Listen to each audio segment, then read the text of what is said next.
Hi, my name is Gerhard Schwantner and welcome to Selling Power TV. Today we have the pleasure of meeting with Noam Bihar. He's the CEO of the Sales Readiness Group. Welcome, Noam. Gerhard, pleasure to be back with you again. So a lot of people talk about coaching and the how-to and a lot of books out there, but nobody talks about the why. Why is that?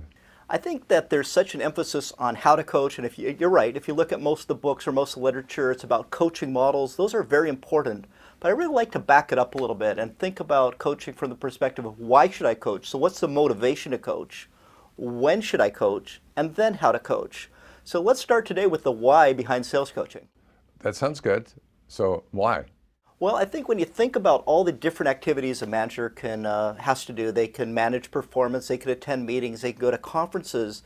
Those activities don't create a lot of leverage. The one activity that can really improve results is coaching their salespeople on how to sell better. So in other words, really focusing on key selling skills. And you also get a lot of leverage. If you think about the average manager, they're managing 5 to 10 sales reps. Imagine just a slight improvement across the entire team and you get these much better results. Let's dive into skills. What particular skills are you thinking of? So the skills can be anywhere from very basic skills like prospecting for new business, call planning, questioning skills, active listening skills, all skills really built around a more fluid and better sales conversation where you're creating value for the customer. So what is the improvement percentage after you do the coaching? So it's really interesting. CSO Insights, who's a great partner of ours, did a survey of about 2,000 sales organizations. And what they found is that in sales organizations where the coaching exceeds expectations, 94% of the sales reps achieved quota. Where the coaching needs improvement, only 84% achieved quota. So imagine you're managing this large sales organization and you have the chance to move that from 84% to 94% of your people achieving quota is pretty phenomenal. And also there's a Harvard study that says something along the line of 19% improvement. Did you read that? Yes, I have. I've seen numbers also from ATD about a 20% improvement. So I think consistently we're seeing that there's a lot of data. If we Google sales coaching, we're going to see a lot of the benefits.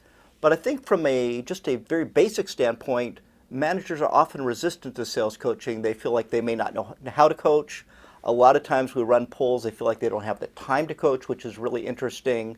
They may feel like they don't have the skills to coach.